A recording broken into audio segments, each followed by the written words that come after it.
बार ये बात पूछी, सृष्टि ने कम से कम 3 बार हमसे बात पूछी, और वो भी गन पॉइंट पे रखते हुए कि मार्केट के अंदर होगा क्या, क्या बाजार और चलेगा, कि बाजार टूट सकता है। हमने अपने लेवल से नहीं, अपनी इंटेलिजेंस से नहीं, with the help of a data के लेवल से ये जस्टिफाई करने की कोशिश की कि आज आप इस मार्केट की रैली को ट्रस्ट मत करना, आपको ट्रस्ट नहीं करना चाहिए। अगर आपने ट्रस्ट नहीं किया तो आप बहुत बढ़िया फ़ायदे में रहे, और कई बार मार्केट पे ट्रस्ट करना चाहिए, कई बार नहीं भी करना चाहिए। तो आज नहीं करने का दिन था, और नहीं करने वाले दिन में आज बेनिफिट हुआ। आप आज देखिए, सुबह जो गैप मिला हमको करीब 200 पॉइंट का था, उसके बाद मार्केट ने तेज़ी दिखा के 250 पॉइंट तक की तेज़ी दिखाई, लेकिन ओवर मार्केट को आखिरकार फिर से 24,000 आना पड़ा। और यही बात मैंने सुबह सुबह भी आपको नोटिस कराई थी कि फिर से ऊपरी स्तरों से बिकवाली आ सकती है, क्योंकि बाजार को 2 काम बहुत अच्छे से करने होंगे। पहला काम, अब जो गिरावट आ रही है इसको रोकना होगा, और उसका रोकने का पहला फाटक मैं वर्ड इस्तेमाल कर रहा हूँ, पहली लेयर जो है वो 24,200 की बनती है, फिर 24,350 की बनती है। इसके ऊपर तो आना ही होगा, तभी आप इस गिरावट को रोक पाएंगे। और मार्केट ने धीरे धीरे करके उन दोनों लेवल्स को खो दिए। और अगर आपको किसी आदमी को चेक करना है तो 24,200 के ब्रेक होते मार्केट ने एक सडन फॉल के साथ नीचे आया। ऐसे बैंक निफ्टी के साथ भी हुआ। बैंक निफ्टी इस समय 300 पॉइंट नीचे है, ये 400 पॉइंट ऊपर था, ये 300 पॉइंट नीचे है। एक्चुअली वो फॉल देखा जाए तो आपके स्क्रीन पे जो चल रहा है वो 924 पॉइंट का है नेट में बैंक में।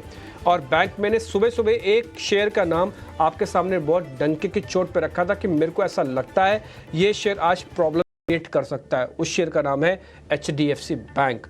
आज सुबह खुला था 10 रुपये, तभी से मेरे पास उसकी नज़र है कि भाई आप रिकवरी हो, आप राजा हो सिस्टम के, फिर भी आप 10 रुपये ऊपर खोलोगे। बैंक निफ्टी ओवरसोल्ड हुआ पड़ा, फिर भी आप 10 रुपये ऊपर खोलोगे, इसका मतलब कुछ ना कुछ है प्रॉब्लम। आज HDFC आपको साथ नहीं देने जा रहा। और आज आप देखो HDFC ने ही करीब 1.5% का लॉस दिखाया है। ये 1600 तब नहीं टूटा था जब मार्केट के अंदर 500-600 पॉइंट की गिरावट थी। ये 1600 उस दिन टूट रहा है जिस दिन बाजार को इसकी एक्चुअली ज़रूरत थी कि अब आप 1600 मत तोड़ना। इसने 1600 के नीचे आज ये तैयारी कर रहा है। इसके नीचे अगर ये क्लोज करता है, एक राउंड की सेलिंग ये भी खोलेगा, कम से कम 10-15 रुपये और टूट जाए, कन्फर्मेशन आ जाएगा कि और टूटने जा रहा है। ये रिलायंस इंडस्ट्रीज़ आपकी हेल्प कर रहा है, लेकिन वो 18 रुपये है, क्योंकि कल उसको कुछ ज़्यादा ही पनिशमेंट मिल गई थी। ये सिर्फ और सिर्फ इंडेक्स मैनेजमेंट का पार्ट है। ये 24,000 और 50,000 ये बड़ा इंपॉर्टेंट है। बैंक निफ्टी ने 50,000 छोड़ दी, निफ्टी ने अभी भी 24,000 को पकड़ा हुआ है। देखते हैं क्या होगा। और इसके लिए मेरे को कोई सबूत या कोई बात रखनी नहीं है। अगर आप हमारा सुबह का शो देखते हैं तो ये बात हमने डंके की चोट पे बताई थी, सृष्टि खुद उसकी गवाह है। फिर भी अगर आपको लग रहा है कि नहीं, हम कोई बात ऐसे अपने सामने अच्छे से आपके नहीं रख रहे हैं, आप हमारा यूट्यूब चैनल जाके उठा के चेक कर लीजिए हमने सुबह आपके सामने क्या बात रखी थी। दूसरा पॉइंट, अभी मार्केट के अंदर जो चीज़ें हो रही हैं, थोड़ा सतर्क रहिए। आपको मैंने सुबह सुबह इंडिया विक्स के बारे में बताया था। 17 साल में क्या 17 इवेंट भी ऐसे नहीं हुए थे कि इंडिया विक्स को 40% बढ़ना पड़ जाता? हुए होंगे, लेकिन वो नहीं बढ़ा। तो 17 साल बाद इंडिया विक्स कल 42% बढ़ा। मैं ये नहीं कह रहा कि कोई प्रॉब्लम है ना, मैं आपको डरा रहा हूँ। बस मैं इतना कह रहा हूँ कि कल मार्केट के अंदर जो हुआ ना, वो अनएक्सपेक्टेड हुआ, और बहुत सारे लोगों को ये समझ में नहीं आया कि ग्लोबल मार्केट भी इस तरह से प्रॉब्लम क्रिएट कर सकता है। और जब हो रहा था ना, तो लेवल्स में भले हम कम टूट रहे हो, लेकिन कन्विक्शन में ज़्यादा टूट रहे थे। हमारा मनोभाव टूट रहा था, हमारा मन टूट रहा था। वो मन कहाँ से पता लगता है? वो मन पता लगा विक्स से। वो बढ़ रहा था आपका, वो घबराहट मार्केट के अंदर दिख रही थी। और जब सुबह 13% विक्स था, सृष्टि से आप पूछिए, मैंने बात बोली थी कि अगर ये 20 तक जाएगा तो आप सोचिएगा आपका डर खत्म हो रहा है। अगर ये नीचे वापस आ जाता है तो आपको प्लस बिल्कुल नहीं करना, आप छोड़ दीजिएगा, शांति से बैठिएगा। जिनके पास 100 रुपये हैं उनको 10 रुपये का एक्सपेरिमेंट करने का राइट है, लेकिन जिनके पास 10 रुपये ही हैं उनको भी एक्सपेरिमेंट नहीं करना चाहिए। मार्केट को थोड़ा सेटल हो जाना चाहिए। अब हम थोड़ा आगे बढ़ते हैं। अब हमारे मेहमान भी हमारे साथ आ चुके हैं और सृष्टि कार्यक्रम को आगे बढ़ा रही है। ध्वनि पटेल, रुचित जैन मेरे को स्क्रीन पर दिख रहे हैं, राजेश पालवे भी स्क्रीन पर दिख रहे हैं। सृष्टि, गुड आफ्टरनून। ओह ठीक है, सृष्टि से भी थोड़ा सा हमारा कनेक्शन नहीं हो पा रहा ढंग से, तो मैं ही मेहमानों का स्वागत करने का ये अवसर मेरे को जो मिला है, भगवान ने दिया है, ये मैं कर लेता हूँ पूरा। Rajesh sir, thank you very much. आज आपने टाइम निकाला, आपकी कोई मीटिंग तो नहीं थी ना आपकी? आप इजीली टाइम निकाल पाते हो ना सर मार्केट में? और हो तो मेरे को बता दो सर, अपन थोड़ा आगे पीछे करेंगे फिर। नहीं नहीं ठीक है। ये आज का दिन आपके लिए हमने रिजर्व रखा ही है। मंगलवार के दिन हम आपके साथ जुड़ते हैं क्लोजिंग शो में। तो आज का दिन आपके लिए ही होता है। तो मार्केट पे थैंक यू तो वेरी देखिए मच सर, काफी। थैंक यू, थैंक जी। You, thank you very much. या तो डिम्पी जी, मार्केट में तो काफी उथल बताइए जैन पुथल। साहब। हाँ, तो मार्केट में काफी उथल पुथल होते हुए दिख रही चारों तरफ से। मार्केट के ऊपर एक संकट के बादल आते हुए दिख रहे हैं, ग्लोबल, यूएस से, जापान से, और अब हमारे नेबर कंट्री बांग्लादेश में भी एक अनरेस्ट का सिचुएशन क्रिएट हो चुका है।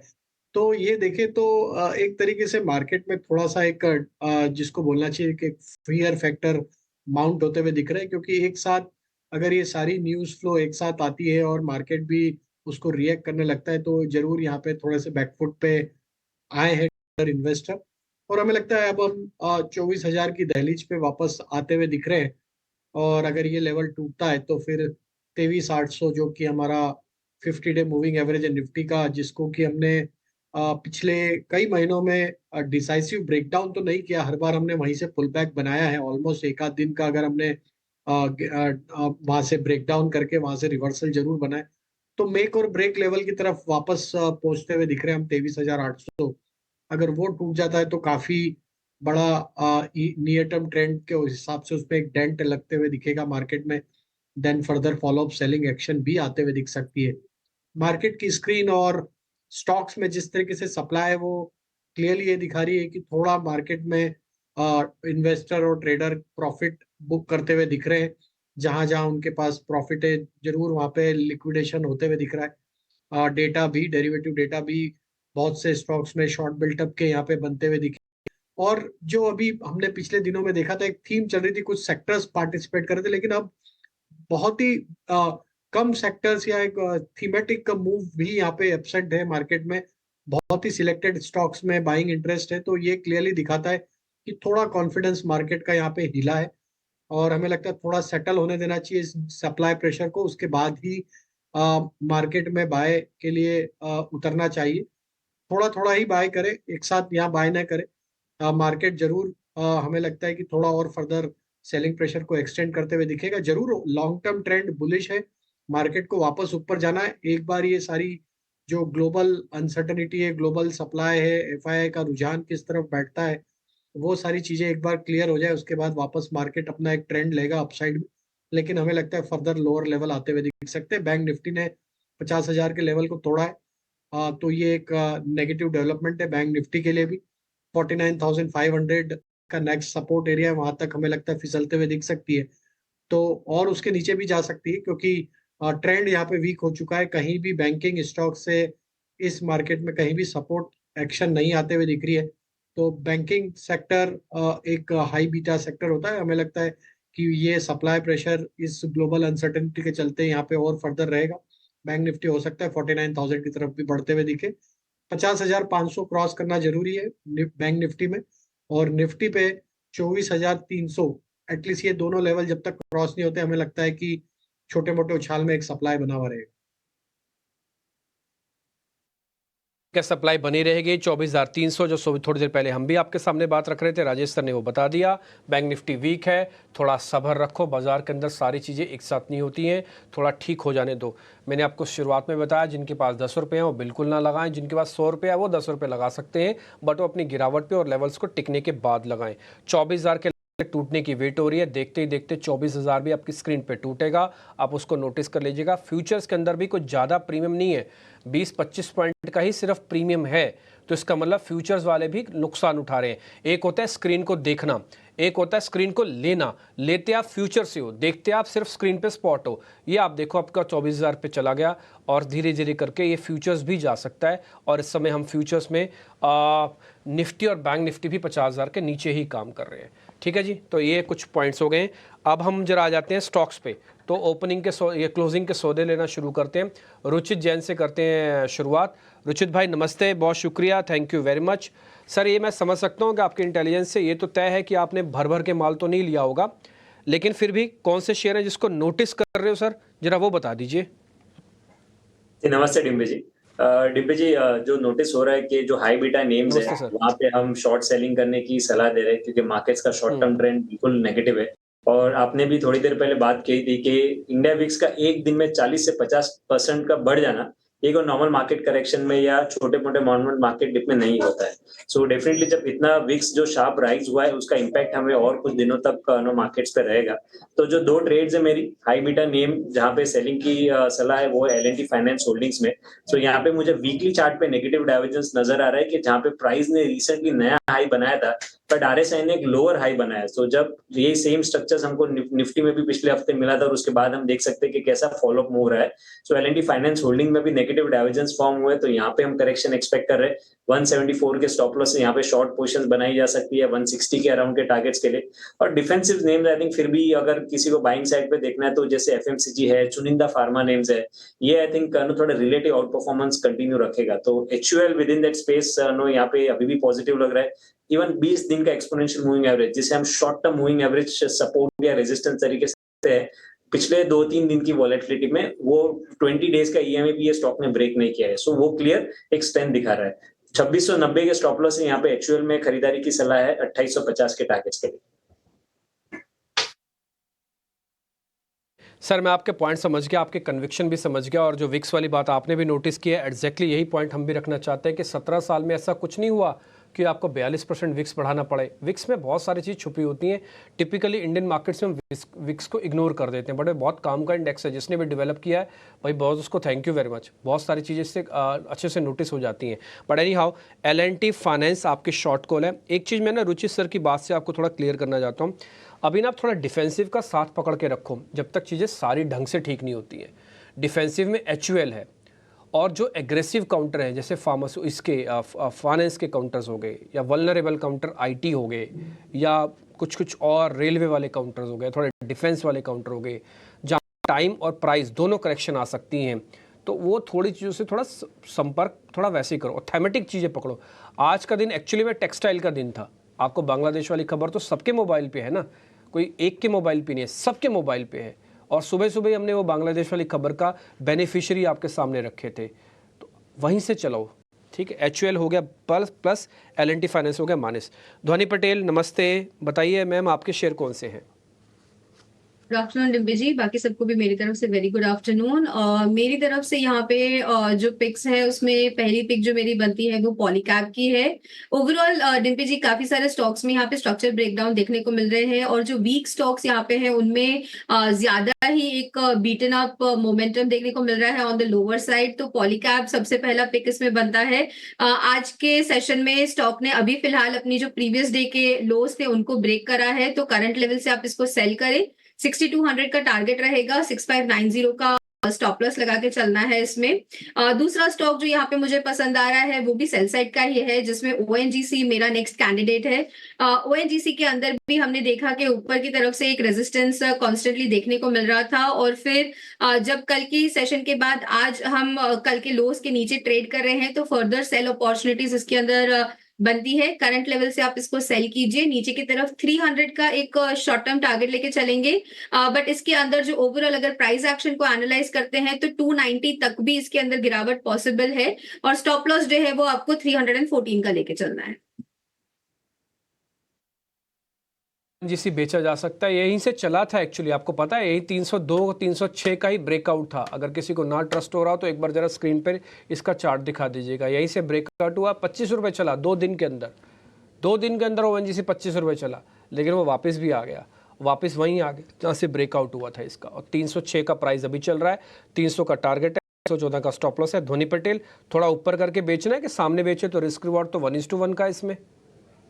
एक्चुअली डिम्पी जी इसको जब हमने पीसीआर को सेंड करा तो 309 रुपए का भाव चल रहा था। देखते ही देखते यहाँ पे और 1% की गिरावट आ चुकी है। इसमें हम टारगेट को रिवाइज करेंगे, क्योंकि यहाँ पे जो 300 रुपए है वहां पर भी स्टॉक ओवरऑल प्राइस एक्शन से सपोर्ट लेता हुआ नहीं दिख रहा है। आप नीचे की तरफ जो टारगेट है उसको रिवाइज करके 295 का कर दे।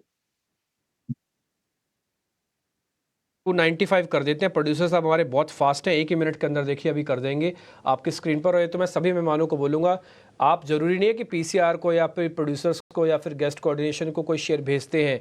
आपको लगता है कि सामने सामने पे बदलना है ना, तो हम सामने सामने पे बदल देंगे। अभी आप देखिए एक बार प्लेट आएगी, ये आ गया 295।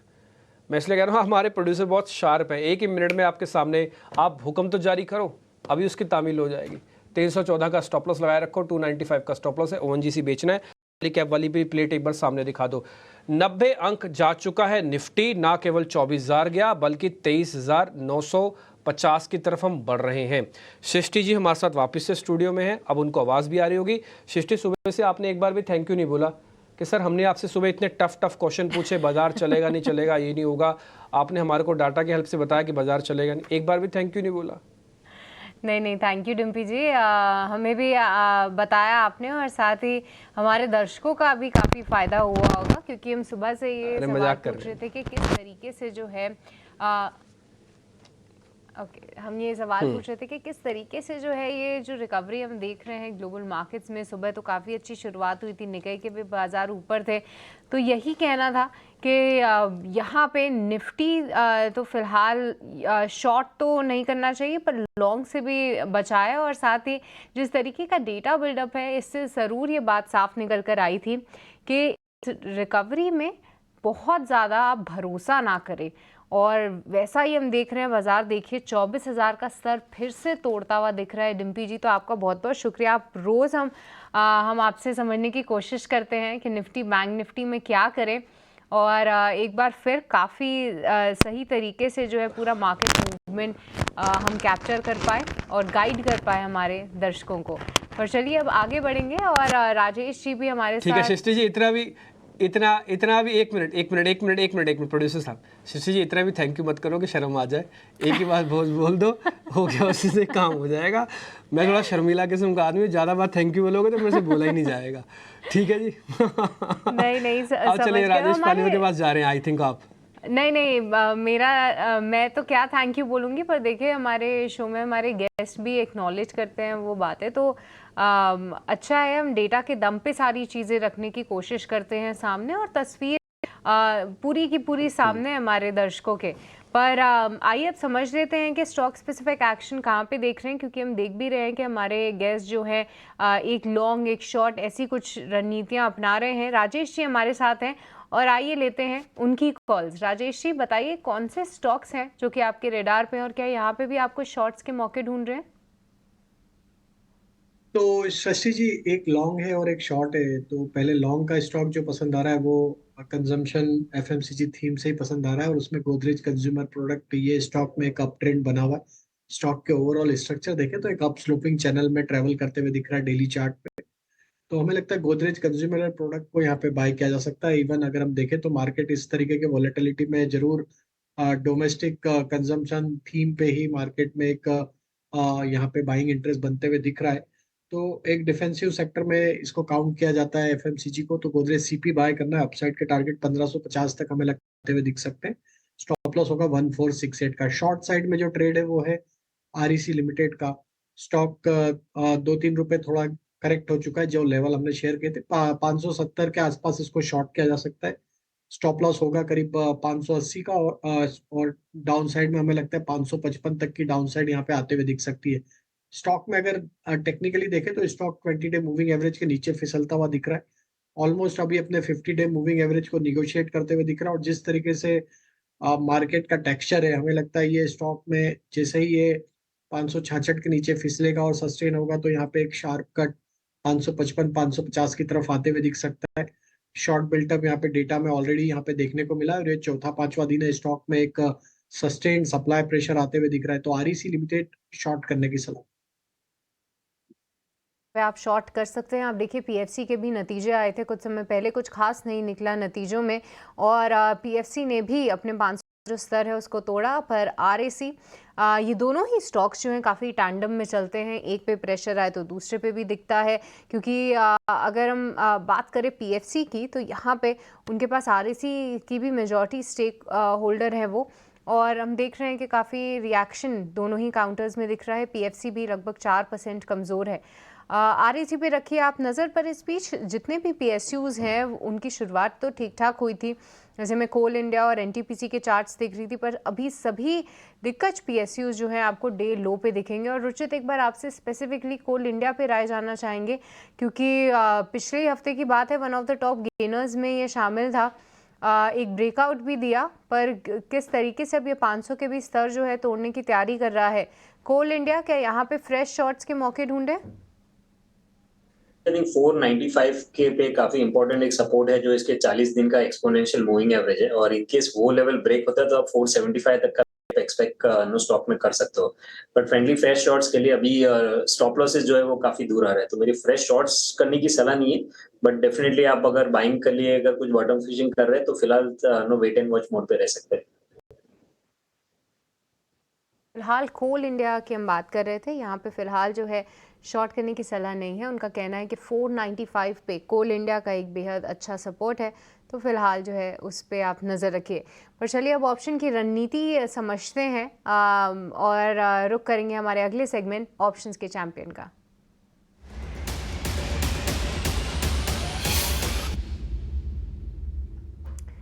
तो आज ऑप्शंस की रणनीति बताने के लिए हमारे साथ नीलेश जैन जुड़ चुके हैं। नीलेश, बहुत बहुत स्वागत है आपका। बताइए क्या कुछ रणनीति है और क्या यहाँ पे कोई पुट्स खरीदने की सलाह देंगे आप? Very good afternoon you. बिल्कुल पुट की खरीदने की ही सलाह है, और स्टॉक है ACC। काफी खराब चार्ट स्ट्रक्चर है इसका, लगभग 2.5% का हुआ इजाफा हुआ है। शॉर्ट बिल्डअप यहाँ पे होते हुए नजर आ रहे हैं, और ऊपरी स्तरों से जिस हिसाब से लगातार यहाँ पे एक सीरीज ऑफ हायर लो और लो बटन फॉर्मेशन बनती हुई नजर आ रही है। यही लग रहा है देखिए कि यहाँ से स्टॉक 2300 के नीचे की फिसलने की तैयारी कर रहा है, इसलिए यहाँ पे 2340 का पुट ऑप्शन जो 60 रुपीज के आसपास चल रहा है, इसे लॉन्ग करने की सलाह होगी। 44 रुपीज का स्टॉप लॉस होगा। पहला टारगेट 75 का होगा, दूसरा टारगेट 90 का होगा। इसका जो लॉट साइज है वो छोटा है, 300 का है, इसलिए इन टर्म ऑफ रुपीज यहाँ पे 4500 का रिस्क है एंड 9000 तक के रिवॉर्ड बनते हुए नजर आ सकते हैं अगर 90 रुपीज के ऊपर ये ऑप्शन प्रीमियम निकलता है तो यहाँ पे ACC थोड़ा वीक लग रहा है, इसीलिए पुट ऑप्शन खरीद के चलने की सलाह होगी। ACC यहाँ पे आप पुट ऑप्शन के जरिए ट्रेड ले सकते हैं। रिस्क रिवॉर्ड भी काफ़ी फेवरेबल है। आप देखिए अपनी स्क्रीन पे कि यहाँ पे लक्ष्य 75 90 रुपीज़ का लगाना है, 44 का स्टॉप लॉस, और 57 से 60 के बीच में ही आप इसमें ख़रीदारी करिएगा। पर आपको ये भी बता दें कि 10 में से 9 ट्रेडर्स को जो है FNO सेगमेंट में नुकसान ही होता है, और ऑन एन एवरेज ये जो नुकसान है वो लगभग 50,000 रुपये का होता है। तो सोच के ही आप इसमें ट्रेड लें, और ख़ास तौर से अपने स्टॉप लॉसेस का ध्यान भी रखें। पर चलिए इसी के साथ वक्त तो चला एक छोटे से ब्रेक का, आप कहीं मत जाएगा। हम जल्द लौटेंगे ब्रेक के बाद, और हमारे तमाम एक्सपर्ट्स हमारे साथ बने हुए हैं, उनसे समझेंगे और भी आइडियाज़।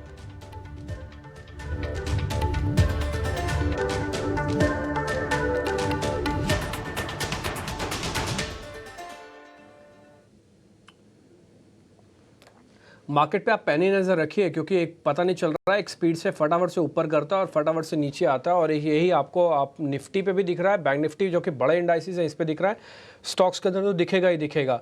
अब आप पतंजलि फूड्स के बारे में सिर्फ आपको मैं नोटिस करा देता हूँ। करीब 9.5 लाख का शेयर का एक सौदा लगा, शेयर के अंदर सडन स्पाइक आ गया। एक बार जरा दिखाओगे पतंजलि फूड्स, आप देखोगे ये 4.5% 5% ऊपर हो गया, और इस पर अभी भी एक ट्रेड लगा है।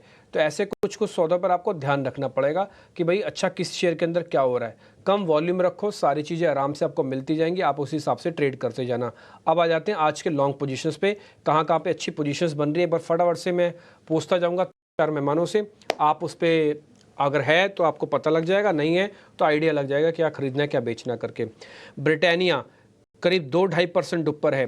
राजेश सर जरा बताइए, BTST STBT करें? तो देखिए मोमेंटम तो है, किया जा सकता है, लेकिन क्वांटिटी थोड़ी लो ही रखें, क्योंकि मार्केट का टेक्सचर इतना ज्यादा कॉन्फिडेंट नहीं है, थोड़ा वीकनेस है मार्केट में। यस, BTST किया जा सकता है, स्ट्रेंथ है यहाँ पे, 20 डे मूविंग एवरेज के ऊपर सस्टेन कर रहा है स्टॉक। 59-40 तक की अपसाइड हमें लगता है आते हुए दिख सकती है। स्टॉप लॉस होगा 5820। ठीक है। रुचित सर एक बार जरा ये बताना कि 1600 के आसपास ही कर रहा है HDFC ट्रेड, एक छोटा सा रिस्क ले लें, 20 रुपये का स्टॉप लॉस डाल दें, बाय कर लें क्या इसको HDFC को, या फिर नहीं करें? नहीं, मेरे ख्याल से डिम्पी जी अवॉइड करना रहेगा, क्योंकि परसों के ट्रेडिंग सेशन में जो ब्रेकआउट स्टॉक में आया था 1650 के ऊपर गया था, बट आप देखेंगे तो दूसरे ही दिन वो ब्रेकआउट फेलियर हो गया। और जनरली जब ब्रेकआउट्स फेल होते हैं तो वो शॉर्ट टर्म में अंडर परफॉर्मेंस नो और कंटिन्यू कर सकता है। सो आई थिंक वेट करना चाहिए, या तो कोई ट्रेंड रिवर्सल का साइंस आने दीजिए, या तो फिर 1550 1540 जहाँ पे नेक्स्ट सपोर्ट है वहां पे आते हैं तो फिर स्टॉप लॉसेस छोटे मिलेंगे कॉन्ट्रा ट्रेड्स लेने के लिए। ठीक है, एक इप्का लैब नाम की कंपनी है, जरा दिखाना, करीब 1300 के आसपास का शेयर होगा। धोनी एक बार जरा ये देख के बताना इसमें पावर, इसमें स्ट्रेंथ कितनी है। आज वॉल्यूम ठीक है, प्राइस एक्शन भी ठीक है। Ipca lab IPCA। डिम्पल जी, इसके अंदर स्ट्रेंथ तो देखने को मिल रही है। स्टॉक ने यहाँ पे प्रीवियस एक जो स्विंग हाई बनाया था इंट्राडे चार्ट्स पे, उसको भी ब्रेक करने की कोशिश कर रहा है। इसको आप BTST कर सकते हैं। मेरी सजेशन में यहाँ पे आपको स्टॉप लॉस जो मेंटेन करना रहेगा नीचे की तरफ में, तो आप 1303 रुपए का यहाँ पे स्टॉप लॉस लगा के चले। टारगेट जो यहाँ पे ऊपर की तरफ यहाँ पे बनता है, तो आप यहाँ पे 1350 के टारगेट्स के लिए इसको होल्ड करके रख सकते हैं। 1350 क्रॉस करने के बाद फर्दर इसके अंदर कन्विक्शन और मोमेंटम ज्यादा बनता हुआ दिखेगा, बट अभी गिवन द मार्केट सिचुएशन 1350 के टारगेट्स के लिए इसको बाय करेंगे। एक PFC के अंदर गिरावट आई है, उसका Q1 के जो नंबर्स आए हैं वो थोड़े ख़राब हैं। ख़राब आने के बाद शेयर में सडन फॉल आया और ये फॉल अभी भी नहीं रुक रहा है। मैंने इसको डेली चार्ट पे देखा तो इसका सुपर ट्रेंड ख़राब हो गया, 50 दिन की एवरेज ख़राब होगी। कोई बड़ी बात नहीं है, शेयर 30-40 रुपये और नीचे चला जाए, एक दिन में नहीं जाएगा बट खिसक खिसक के जा सकता है। एक बार ज़रा पता करवा लेते हैं, काफ़ी सारे लोगों के पोर्टफोलियो में पड़ा होगा PFC, है ना। राजेश सर एक बार जरा चेक करना, नंबर्स उतने अच्छे नहीं है, पनिशमेंट मिल रही है, 4% शेयर नीचे है, डेज लो पे ही शायद बंद भी करे। एक बार जरा आप देख लो, मेरे को तो लग रहा है कि शेयर 450 भी तोड़ ना दे कहीं। तो डिम्पी जी देखिए, स्ट्रक्चर तो वीक हो चुका है। स्टॉक 20-50 डे मूविंग एवरेज के नीचे डिसाइसिव ब्रेकडाउन कर चुका है। स्टॉक में अगर हम वीकली चार्ट देखें तो एक अप स्लोपिंग चैनल में ट्रेवल कर रहा था, अभी ब्रेकडाउन यहाँ पे वीकली चार्ट पे आते हुए दिखा है। हमने इसी के पीयर कंपनी REC पे ऑलरेडी सेल का कॉल ओपनिंग में दिया है, तो हमें लगता है यस PFC इसलिए अवॉइड किया था क्योंकि नंबर थे, थोड़ी वॉलेटिलिटी रहती प्राइस में, इसलिए उसको अवॉइड किया था। अदरवाइज स्ट्रक्चर REC PFC दोनों के ही वीक लग रहे। और हमें लगता है कि अब ये स्टॉक में जिस तरीके से ब्रेकडाउन हुआ है PFC में, अब ये अगर 485 के नीचे सस्टेन रहा तो हो सकता है यस इसके नेक्स्ट टारगेट जो बन सकते हैं वो करीब 455 450 की तरफ भी आते हुए दिख सकते हैं। ठीक है, देखते देखते शेयर थोड़ा और भी नीचे जा रहा है। देखिए एक चीज़ मैं आपको और क्लियर कर देता हूँ, ऐसा नहीं कि सरकारी कंपनी चली है, ऐसा कुछ नहीं है।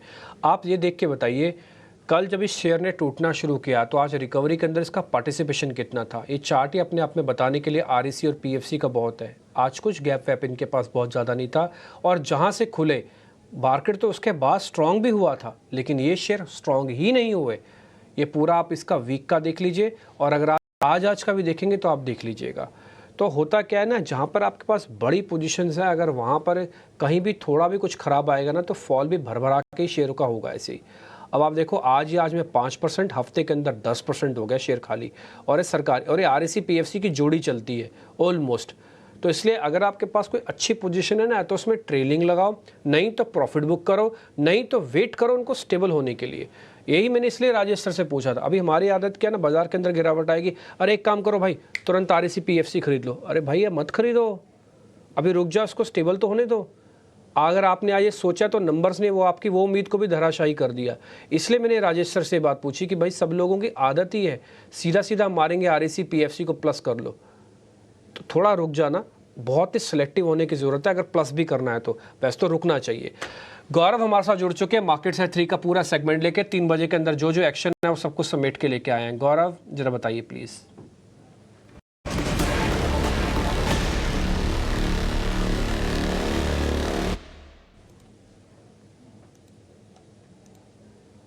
तो सबसे पहले आज शुरुआत करते हैं रेमंड से, क्योंकि आज भी पता है कि कई सारे नंबर्स हमारे पास आ चुके हैं। और सबसे पहले अगर हम रेमंड कंपनी के नंबर्स की बात करें तो कहीं पे हमें आय जो है उसमें अच्छा खासा 98% का ग्रोथ जो है वो देखने को मिला था। इसी के साथ साथ जो प्रॉफिटेबिलिटी है उसमें भी 28% का ग्रोथ देखने को मिला था। और इसी के चलते हमने शेयर में भी एक थोड़ा देखा कि एक पॉजिटिव मोमेंटम आज के दिन में बनते हुए हमें देखने को मिला है। अगली बात करते हैं बजाज इलेक्ट्रिकल्स की, क्योंकि इसके भी अगर रिजल्ट्स की बात करें तो जो रेवेन्यू है उसमें हमें कहीं पे 3.8% का ही एक जो अपटिक है वो देखने को मिला था। बट उसके बाद अगर हम बात बात करें ओवरऑल प्रॉफिट की, तो उसमें हमें कहीं पे 24% से भी ज़्यादा प्रॉफिट में ग्रोथ देखने को मिली इस साल में। अब ये जो प्रॉफिट है वो बढ़ के 28 करोड़ पे चला गया है और इसी के चलते हुए आज के दिन में इस स्टॉक में भी थोड़ी एक ग्रीन की तरफ जो एक मोमेंटम है वो देखने को मिला था। अगली बात करते हैं ग्राफाइट इंडिया की, क्योंकि इसके नंबर्स के बाद हमने देखा कि अच्छा खासा उछाल जो है वो शेयर प्राइस में हमें देखने को मिला था। अगर हम नंबर्स की बात करें तो जो आय है उसमें 2.5% की एक जो गिरावट है वो देखने को मिली थी। और उसके अलावा अगर हम बात करें प्रॉफिटेबिलिटी की, तो लास्ट ईयर में इसी Q1 में कंपनी ने 30 करोड़ का जो घाटा है वो बुक किया था और इसी के चलते हुए अभी इस क्वार्टर में कंपनी को प्रॉफिट जो है वो 236 करोड़ का हुआ है और इसी के बाद हमने देखा शेयर में एक अच्छी खासी तेज़ी आज के दिन में देखने को मिली है। अगली बात करते हैं सिम्फनी की, क्योंकि अगर हम नंबर्स की बात करें तो काफ़ी अच्छे नंबर कंपनी की तरफ से आए हैं। अगर हम आय की बात करें तो 75% से बड़ा है। अगर हम मुनाफे की बात करें तो वहाँ पे 266% का एक ग्रोथ जो है वो हमें देखने को मिला था। और इसी के साथ साथ कंपनी ने जो है शेयर बायबैक का अनाउंसमेंट किया है। कंपनी जो है अपने शेयर्स बायबैक करने वाली है 2500 रुपीज़ पर शेयर के रेट में, जबकि करंट मार्केट प्राइस अगर हम बात करें तो कहीं पे 1500 रुपये के शेयर प्राइस के अराउंड घूम रही है। और इसके बाद हमने देखा कि अच्छा खासा उछाल आज के दिन में हमें इस स्टॉक में देखने को मिला था। कंपनी को जो शेयर प्राइस है वो 18% से भी ज़्यादा बढ़ा है। और आखिर में बात करते हैं 3M इंडिया की, क्योंकि अगर हम इस नंबर्स की बात करें तो कहीं पे प्रॉफिटेबिलिटी है उसमें 21% का ग्रोथ तो हमें देखने को मिला। बट अगर हम बात करें एबिटा मार्जिन्स की तो ये जो है वो एबिटा मार्जिन्स 18.8% पे आए हैं। और अगर हम ओवरऑल रिजल्ट के बाद बात करें तो कहीं पे कंपनी जो है दिन के शुरुआत में ग्रीन में ट्रेड करी थी, बट उसके बाद एक थोड़ा कंसोलिडेशन हमें आज के दिन में इस स्टॉक में देखने को मिला था। तो नंबर्स के दम पे ये सब स्टॉक्स में हमारी नज़र आगे भी जाके बनी रहेगी, क्योंकि अच्छे नंबर्स जो है वो हमें इन सब कंपनीज पे देखने को मिले हैं और इसके बाद एक अच्छा एक्शन भी आज के दिन में हमें देखने को मिला है। क्या गौरव, ये पूरी लिस्ट सामने रखने के लिए तो ढेर सारे काउंटर्स हैं जहाँ पे नतीजों के चलते जो है एक अच्छा एक्शन हम देख पा रहे हैं, पर इस बीच कई सारे काउंटर्स जो कि कमज़ोर हो रहे हैं। आइए समझते हैं कि वहाँ पे कोई STBT आइडियाज़ हैं। और ध्वनि, एक बार M&M पे राय आपसे चाहिए थी, क्योंकि M&M 1.5% से ज़्यादा की गिरावट दिखा रहा है और कहीं ना कहीं एक डबल टॉप बनाने के बाद इसमें वीकनेस जो है गहराती जा रही है। क्या STBT के लिए आप M&M का चुनाव करेंगे या अभी थोड़ा अवॉइड करना है?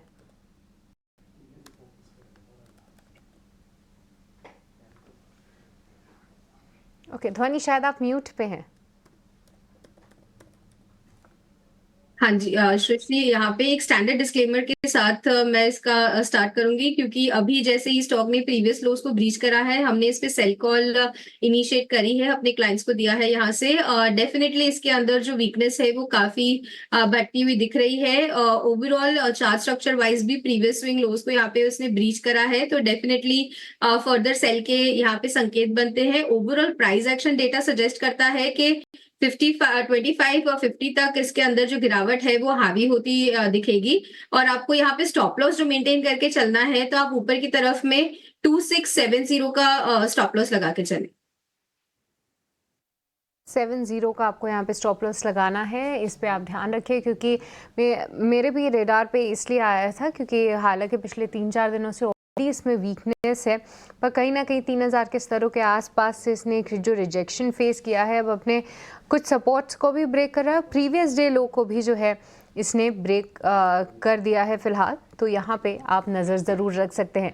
पर इस बीच हालांकि इंडेक्स में तो थोड़ी सी गिरावट जो है वो गहरा रही है, पर कुछ मेटल काउंटर्स में JSW स्टील काफ़ी मजबूत है। आप देखिए सुबह से ही ये निफ्टी के टॉप गेनर्स में शामिल है। JSW स्टील, राजेश जी, इतनी स्ट्रेंथ और इतनी मजबूती ला कहाँ से रहा है ये? क्योंकि अभी तक जितनी भी कंपनीज के नतीजे आए वो इतने कुछ खास तो थे नहीं। अभी वेदांता के नतीजे थे, नतीजों के बाद मोमेंटम थोड़ा सा आया, पूरा फिजल आउट हो गया। पर JSW स्टील क्या सिर्फ एक इसे नॉर्मल रीबाउंड की तरफ से देखे या थोड़ी सी स्ट्रेंथ डेटा बिल्डअप वहाँ पे हो रहा है? तो शशि जी, देखिए, इसको रिबाउंड की तरह ही देखना चाहिए। स्टॉक में एक बियरिश गैप ऑलरेडी बना हुआ है डेली चार्ट पे। आज की जो रिकवरी बनी है वो अभी भी गैप फिल करने में कामयाब नहीं हुई है। हमें लगता है कि स्टॉक 900 905 के नीचे ट्रेड कर रहा है। यहाँ पे वीकनेस बनी रहेगी। स्ट्रक्चर वीक ही है। Stock 20 day 50 day moving average के नीचे ही ट्रेड कर रहा है पिछले 3 ट्रेडिंग सेशन से। तो हमें लगता है कि अभी जल्दबाजी नहीं करना चाहिए। मेटल वैसे भी ग्लोबली लिंक्ड सेक्टर होता है और काफी वॉलेटिलिटी रहती है। ग्लोबल मार्केट अगर अनसर्टन है तो मेटल स्टॉक्स में, तो हमें लगता है थोड़ा कॉशियस अप्रोच ही रहेगी। हम यहाँ पे बाय करने की सलाह भी नहीं देंगे JSW से। थोड़ा सा कॉशियस अप्रोच आपको JSW स्टील में बनाते हुए चलना है। मेटल काउंटर्स में कुछ बहुत ज़्यादा मोमेंटम आज दिखा नहीं। आज वेदांता पे नज़र ज़रूर थी और उसके बाद भी इसने डिसअपॉइंट किया। इसके अलावा कुछ एक IT काउंटर्स भी थोड़ा सा रीबाउंड कर रहे हैं और पर इतनी मजबूती जो है उनमें भी नहीं दिख रही। पर कुछ एक स्टॉक्स में दीपक नाइट्राइट, जहाँ तक मैं सुबह इसको देख रही थी, ये स्टॉक तब भी मजबूत था। आज भी देखिए ये स्टॉक मजबूत दिखा रहा है और इसने अपने ट्रेंड को कहीं ना कहीं ख़राब नहीं किया। रुचित, क्या यहाँ पे फिर से पार्टिसिपेट करना चाहिए क्या? क्योंकि फिर से 2% की तेज़ी है, एक इनसाइड बार बना रहा है। क्या लग रहा है आपको? क्योंकि फंडामेंटली तो जितने भी नतीजे हैं, हालांकि बहुत बड़ी निराशा वहाँ से हाथ नहीं लगी है, पर सेक्टर चर्निंग में ऐसा लग रहा है कि इस स्पेस में इंटरेस्ट ज़रूर आ रहा है। क्योंकि एग्रोकेमिकल थीम ले लीजिए या फिर आप केमिकल्स की थीम ले लीजिए, वहाँ पे इन्वेस्टर्स का इंटरेस्ट पूरे न्यूज़ फ्लो के साथ थोड़ा सा बढ़ता हुआ दिख रहा है। चार्ट्स क्या बता रहे हैं? ये ब्रॉडर ट्रेंड तो डेफिनेटली स्टॉक का काफी स्ट्रांग है, और अगर ऐसे मार्केट्स में भी स्टॉक अगर इतनी स्ट्रेंथ दिखा रहा है तो ये क्लियर साइंस है कि प्राइस वाइज करेक्शंस शायद ये स्टॉक में थोड़े लिमिटेड ही रहेंगे। लेकिन जो मेजर सपोर्ट 20 DMA का अगर शॉर्ट टर्म का देखे तो वो लगभग 40 DMA का देखे तो 2800 से 2760 की रेंज के आसपास आ रहा है। सो आई थिंक अगर थोड़े से डिप्स अगर और स्टॉक में आते हैं 2800 के आसपास, तो वहां पे रिस्क रिवॉर्ड रेशियो काफी अच्छे रहेंगे ये स्टॉक में फिर से बाइंग के लिए। और मैं वीकली मंथली चार्ट भी स्टॉक का चेक कर रहा तो वहां पे भी काफी स्ट्रेंथ नजर आ रही है। सो बाय एंड डिप्स की रणनीति रखने की सलाह रहेगी स्टॉक पे। कोई एग्जिस्टिंग पोजीशंस अगर हो तो थोड़ा सा मिड टर्म व्यू रखिए, स्टॉक में अपने पोजीशंस को होल्ड कर सकते हैं। रणनीति आपको दीपक नाइट्राइट में अपनानी है। पर चलिए इसी के साथ एक और वक्त चला है छोटे से ब्रेक का, पर आपका ही मजा आएगा क्योंकि आखिरी के कुछ मिनटों में हम अपने एक्सपर्ट से उनके BTST या फिर STBT आइडियाज जरूर लेंगे, तो बने रहिए हमारे साथ।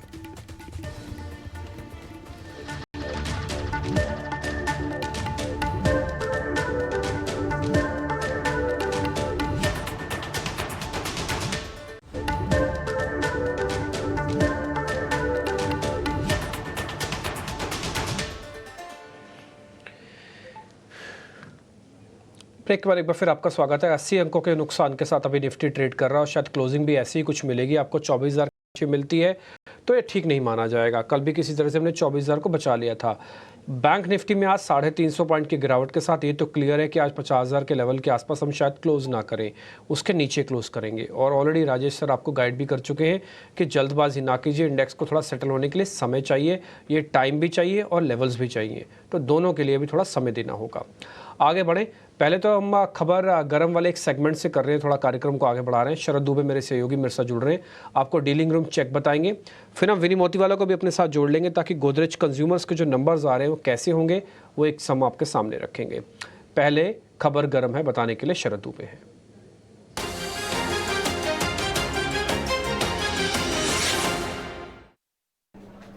जी बिल्कुल, फोकस में रहेगा मैनकाइंड फार्मा और हमारी जो डीलर्स से बातचीत हो रही है तो पता चल रहा है कि डोमेस्टिक इंस्टीट्यूशंस की जो है बाइंग देखने मिल रही है। यहाँ पे देखा जाए तो पिछले 4 ट्रेडिंग सेशन में जो है बाइंग देखने आ रही है। लगभग 10 लाख से ज़्यादा एक्सचेंज हैंड्स हुए हैं पिछले 4 ट्रेडिंग सेशन में और करेंटली DIs का स्टेक ऑलमोस्ट 7.4% स्टेक है।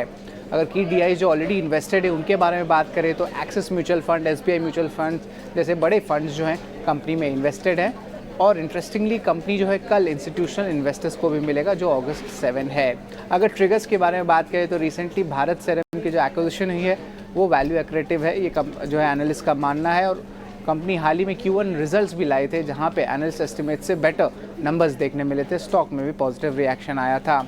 इसके अलावा मैनेजमेंट की इंपॉर्टेंट कमेंट्री भी है कि जो क्रॉनिक सेगमेंट है वहाँ पे वो अपनी मार्केट शेयर और बढ़ाएंगे आगे जाते हुए, और जो नॉन टीयर 1 मार्केट्स है वहाँ पे भी मैनेजमेंट का एक बुलिश नज़रिया देखने मिला है। तो खबर यही है कि DI बाइंग देखने मिल रही है मैनकाइंड फार्मा में। तो मैनकाइंड फार्मा पे आप थोड़ा ध्यान रखिएगा, शेयर थोड़ा बड़ा भी है, रिसेंट लिस्टिंग है, पिछले साल की लिस्टिंग है शायद इसकी, और ये 2% एक काम करते हैं जरा इसका टेक्निकल चेक भी करवा लेते हैं। रुचित एक बार जरा आप चेक करेंगे प्लीज मैनकाइंड फार्मा, कोई दिक्कत तो नहीं है ना सेटअप में? सेटअप्स तो वहाँ पे पॉजिटिव है, तो एक पुलबैक मूव एटलीस्ट एक्सपेक्ट कर सकते हैं, क्योंकि अगर पिछले हिस्टोरिकल डेटा भी देखेंगे तो जब भी ये स्टॉक 1900-1950 की रेंज में आता है तो वहां पे ये स्टॉक में अच्छा बाइंग सपोर्ट मिलता है। तो कोई भी एग्जिस्टिंग पोजीशंस हो तो 1900 का सपोर्ट है जो ज्यादा दूर नहीं है, 1900 के नीचे के स्टॉप लॉस रख के एक पॉजिटिव बाय स्टॉक में रख सकते हैं। तो पॉजिटिव बायस रख सकते हैं, खबर ठीक है। और आपके सामने हमने वो खबर भी बता दी, टेक्निकल सेटअप भी ले लिया। देखो कॉल आपकी है, आपको लेना है कि नहीं लेना है, ये सब डीलिंग रूम का चेक है, स्टैंडर्ड डिस्क्लोजर के हिसाब से बता दें, कोई पुख्ता सोर्स नहीं बताता, आगे पीछे बातचीत करने पे पता लगती हैं, तो वो हम सब आपके सामने रख रहे हैं। आपको जमता है तो ठीक, नहीं तो छोड़ भी सकते हैं। और मेरा ऐसा मानना है कि कई बार मार्केट के अंदर ऐसा समय होता है जब छोड़ना ज़्यादा कायदे की चीज़ होती है बजाय पकड़ने के। वो समय अभी चल रहा है मार्केट के अंदर, जितना छोड़ोगे उतना फ़ायदा होगा। छोड़ोगे क्या, यानी कि प्रॉफिट आया हुआ है, बुक करो, थोड़ा छोड़ दो, अपन नीचे भी देखेंगे और माल मिल जाएगा आपको, ठीक है। ऐसे ऐसे करके थोड़ा सा लगाओ। ये चीज़ जो है ना अभी मार्केट के अंदर, ये हमने एक्सपीरियंस थोड़ा कम कर रहे हैं।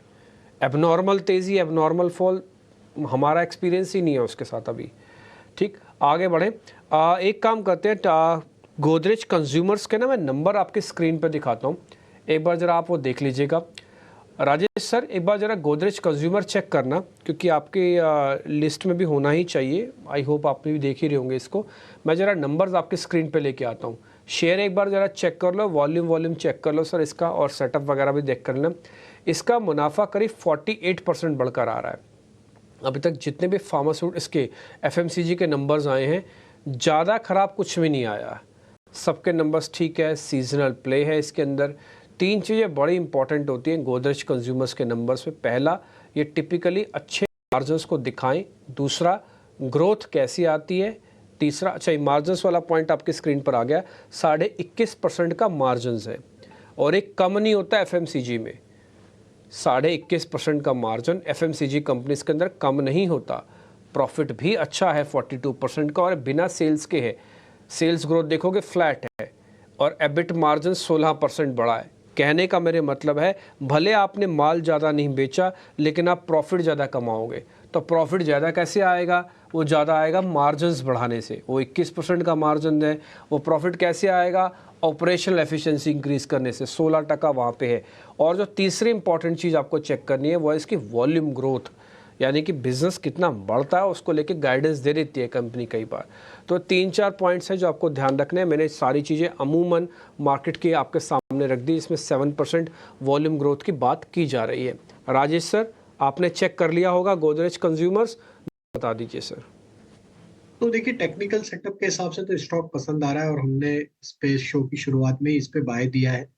और हमें लगता है जिस तरीके से ओवरऑल स्ट्रक्चर बना हुआ है गोदरेज कंज्यूमर का, और एक FMCG में भी अगर हम देखें तो इस वोलेटाइल मार्केट में बाइंग इंटरेस्ट कंटिन्यूटी बनी हुई है। तो यहाँ पे व्यू बुलिश है।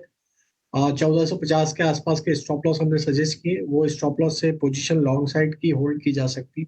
और हमें लगता है अगर ये नंबर अच्छे अनफोल्ड होते हैं तो यहाँ पे 1550 तक के अपसाइड के टारगेट हमें लगता है आते हुए दिख सकते हैं।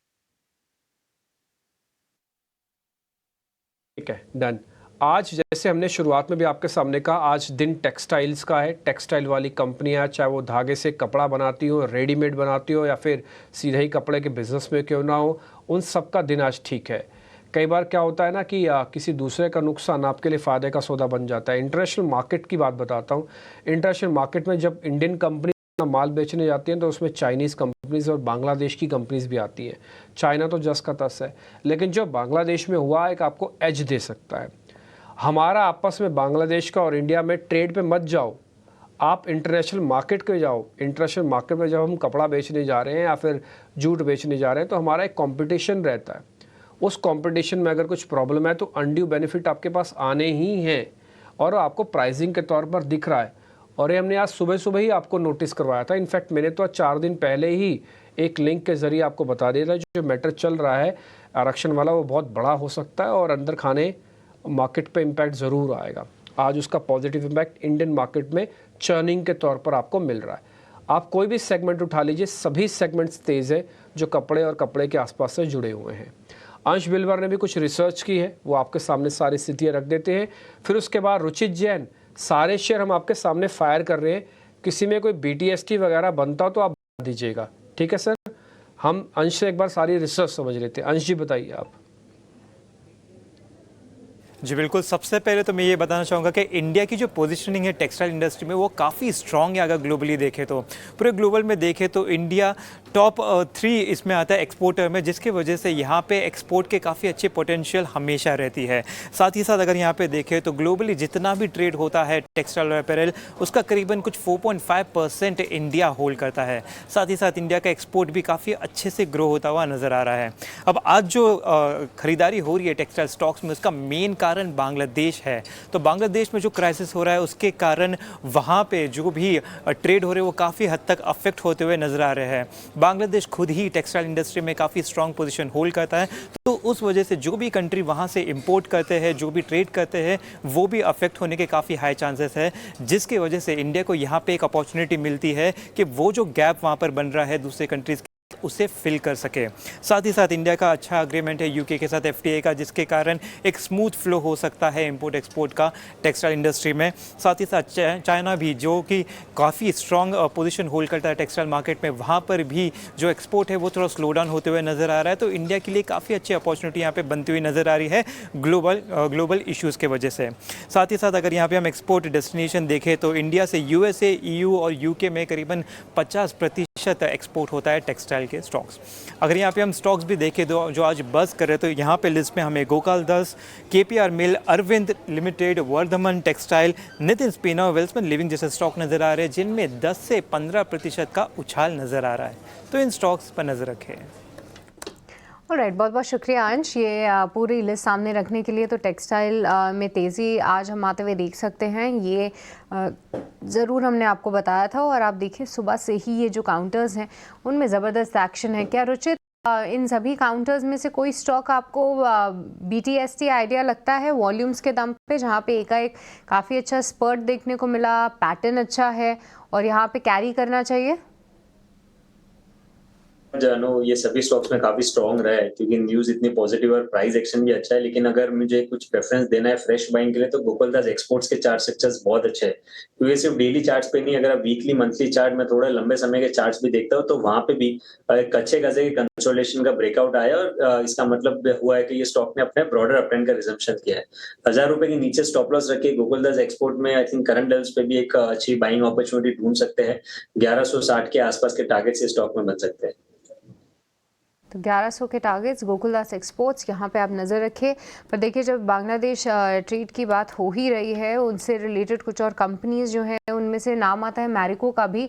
हालांकि कल नतीजे आए थे, नतीजों के बाद एक गिरते बाजार में भी ये स्टॉक 2% तेज था, पर आज 6% की गिरावट मैरिको का काउंटर दिखा रहा है, वो भी इस दिन जहां पे हम देख रहे हैं कि FMCG पैक में ही रुझान है, क्योंकि मैरिको का जो बांग्लादेश का बिजनेस है उसको एक बड़ा हिट होने की आशंका जताई जा रही है। एक बार आपसे समझना चाहेंगे ध्वनि, मैरिको कैसे देख रही हैं आप चार्ट्स पे?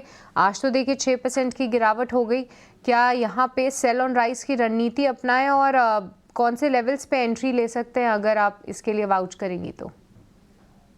सृष्टि, अभी फिलहाल के लिए आज की सेशन के लिए तो मैरिको को यहाँ पे अवॉइड करा जाए। कल की सेशन में अगर स्टॉक यहाँ पे इन्हीं लेवल से बाउंस लेता है तो यहाँ पे बाय साइड के ट्रेड बन सकते हैं, क्योंकि ओवरऑल स्टॉक ने आज जो ब्रेकडाउन दिखाया है वहां पर ही एक गैप सपोर्ट भी है जिसका उसने रिस्पेक्ट करा है, हमने उस गैप को फिल नहीं करा है। बट इसके लिए कल की सेशन की जो मूव है उसको यहाँ पे देखना काफी जरूरी रहेगा। अगर हम कल अपसाइड में ओपन होते हैं तो डेफिनेटली मैरिको के अंदर सपोर्ट लेवल पे बाय करने के ट्रेड यहाँ पे बन सकते हैं।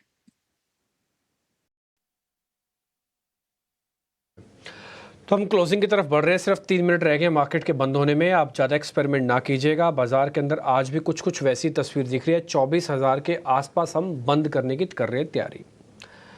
निफ्टी बैंक थोड़ा ज़्यादा वीक है, कल हम 50,000 के सपोर्ट पे बंद करके गए थे, लेकिन आज 300 पॉइंट नीचे बैंक निफ्टी को बंद करने की तैयारी कर रहे हैं। तो बैंक निफ्टी ट्रेडिशनली वीकनेस अपनी फिर से दिखा के गया। HDFC बैंक ने आज 1600 पे ही क्लोजिंग देने की तैयारी कर रहा है। देखो बहुत सारी चीज़ें ना, मार्केट आपको दुविधा में भी छोड़ के जा रहा है। अब बताओ 1600 के ऊपर प्लस माइनस 20 रुपये, 20 रुपये ऊपर आएगा तो स्ट्रांग होता जाएगा, 20 रुपये नीचे जाएगा तो वीक होगा। अब आप क्या सौदा लोगे, आप क्या बेचोगे? अभी यही क्वेश्चन मैंने रुचित जैन से पूछा, उन्होंने कहा वो कुछ नहीं करेंगे। आप सोचो ना, हमारे एक्सपर्ट ने बताया पहले ही समझ में आ रहा है कि कुछ नहीं हो रहा तो वे कुछ नहीं करेंगे। आप 20 रुपये या तो इसको स्ट्रांग होने दो या तो 20 रुपये वीक होने दो, पहला पॉइंट। दूसरा पॉइंट, अब आप 24,000 पे सेकंड डे आपकी क्लोजिंग मिल रही है, इसको अच्छा बोलोगे कि बुरा? अच्छा बोल नहीं सकते क्योंकि भैया आज का जो पुल बैक मिला आपने सस्टेन नहीं किया। बुरा बोल नहीं सकते क्योंकि इसके नीचे भी तो नहीं जा रहा। तो 24,000 आपके लिए फिर से कन्फ्यूजन वाला स्टेट है। आपको 200 पॉइंट का ऊपर नीचे करना होगा। 200 पॉइंट ऊपर आप कवरिंग के हकदार हो जाओगे, 200 पॉइंट नीचे और शॉर्टिंग के हकदार हो जाओगे। और अभी तो सीरीज़ शुरू ही हुई है। अब आओ इंडिया विक्स पे। इंडिया विक्स आज 9% ही टूटा है सिर्फ। एथिकली बहुत चीज़ों का डर अभी भी मार्केट से हटा नहीं है, तो डर तो अभी भी है। आप और मैं, हम ना भी देखें लेकिन हमारे कान में कोई सुगबुगाहट भी कर देगा ना, सिर्फ ऐसा बोल देगा नहीं भाई यूएस का तो शेयर थोड़ा गिर रहे हैं, वो थोड़ा ख़राब हो रहा है, तो आप बिना देखे भी अपने मन में धारणा बना लोगे। तो ये विक्स का काम है, आपके मनों के भाव को ले आएगा ऊपर। तो विक्स ऐसा कर रहा है। तो sort of a sense of a confusion, sort of a बहुत सारी चीज़ें मार्केट में अभी भी अनडिसाइसिव नेचर के साथ चल रही हैं। अब आपको ये नहीं पता कि कल परसों में आईटी आपकी कितनी हेल्प करने जा रहा है। अगर आईटी पुल बैक करने पे तो इसको यहाँ से निकाल सकता है। रिलायंस इंडस्ट्रीज पुल बैक करने पे तो निकाल सकता है, लेकिन आज की तस्वीर देख के लगता है कि थोड़ा मुश्किल भी हो रही है। तो बहुत सारी चीज़ें अभी भी इनडिसाइसिव इन नेचर है, इसलिए बड़ी पोजीशंस लेके बचेगा। आज आप देखो, आपने राजेश पालवे को अगर आज अभी 1 घंटे में सुना है ना, तो 1 घंटे का निचोड़ मैं बता देता हूँ।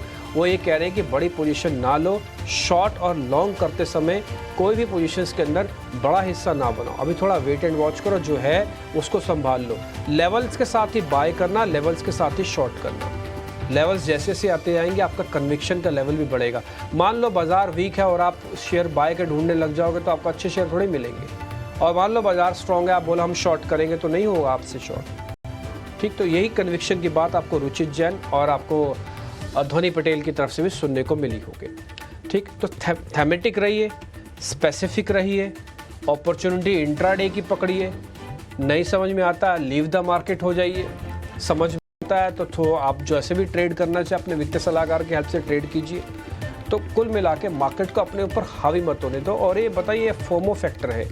आपको लगेगा आज से 4 दिन पहले कि मेरे जैसा आदमी जिसने मार्केट में पैसा ही नहीं लगाया, मैं कितना बड़ा बेवकूफ़ हूँ। बाजार चल रहा है 25,000 हो गया, लेकिन मैंने तो पैसा ही नहीं लगाया। और जिस आदमी ने 2 दिन का मार्केट का, 3 दिन का मार्केट का फॉल देख लिया, वही आदमी खुश हो रहा है कि अच्छा किया मैंने पैसा नहीं लगाया। ये जो फीलिंग आ रही है ना बार बार, अच्छा किया और बहुत अच्छा नहीं हुआ, इससे निकल जाओ 1 मिनट के लिए। आप अपने लेवल पे अपनी रिसर्च के साथ खड़े हो जाओ। बाजार को जो देना है वो आपको दे के जाएगा, दोनों को खुश करेगा। वो तेज़ी वालों को भी कर रहा है और मंदी वालों को भी कर रहा है, इस रेंज में तो कर ही रहा है। ठीक, तो थोड़ा स्पेसिफिक होने की ज़रूरत है, बस और कुछ नहीं।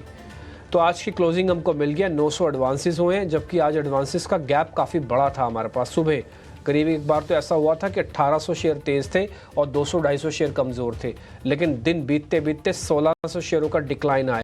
यानी कि ज़्यादातर शेयरों ने आज जो गैप किया था वो खो दिया अपना। तो इसलिए आपको 2-4 दिन और देखने होंगे ये डीप कट कितने लगते हैं और इसमें पुल बैक कितना स्ट्रॉन्ग होता है। पुल बैक आए ये मैटर नहीं करता, पुल बैक स्ट्रॉन्ग कितना है ये मैटर करता है, और किस लेवल के ऊपर क्लोज कर रहा है। ध्वनि पटेल बहुत शुक्रिया, थैंक यू वेरी मच समय देने के लिए। Rajesh sir thank you very much समय देने के लिए। रुचित जैन आपका भी बहुत बहुत शुक्रिया, थैंक यू वेरी मच। आज आपने हमारे लिए टाइम निकाला। कोई डिस्क्लोजर देना चाहोगे राजेश सर? कोई डिस्क्लोजर आपकी तरफ से? डिस्क्लोजर, ये जो भी स्टॉक्स पे बात किया उसमें मेरा कोई पर्सनल निजी निवेश नहीं, क्लाइंट्स की जरूर पोजीशन इसमें हो सकती है। ठीक है, रुचित भाई आपकी तरफ से? ये डिब्बे जो भी स्टॉक्स हमने डिस्कस किए उसमें मेरी कोई भी स्टॉक में पर्सनल इन्वेस्टमेंट है, होल्डिंग नहीं है, बट नो कुछ में हमारे क्लाइंट्स को हमने सलाह दी है, इसलिए उनकी पोजीशंस हो सकती है। Thank you very much. ठीक है, चलिए चलते चलते मैं आपको एक अच्छी खबर बताया। ओलंपिक्स चल रहा है फ्रांस में, तो वहाँ पे जेवलिन थ्रो जो करते हैं हमारे नीरज चोपड़ा जी, जो कि गोल्ड मेडलिस्ट भी हैं, वर्ल्ड के स्टार हैं, तो उन्होंने अभी एक जेवलिन फेंका है एक क्वालिफाई राउंड के अंदर। तो उसमें 89 मीटर्स डाला है। मैं हालांकि स्पोर्ट्स का आदमी हूँ, लेकिन मैं इसके बारे में बहुत ज़्यादा नहीं जानता जेवलिन्स के बारे में, बट इतना पता लगा कि वो फाइनल के अंदर पार्टिसिपेट कर रहे हैं। तो एक आपके मेडल की और उम्मीद साफ साफ झलक रही है। इसी अच्छे नोट के साथ आज हम कार्यक्रम को यहीं समेट रहे हैं। मेरे को सृष्टि को आप इशारत दे सकते हैं। अगला कार्यक्रम कॉलर शो से जुड़ा हुआ है। अगर आपके सवाल हैं, कल की तैयारी भी होंगी उसमें, तो आप वो भी पूछ लीजिएगा। नहीं तो कल तो हम आएंगे ही आपके सामने। फिलहाल हमको इजाज़त दे सकते हैं। नमस्कार।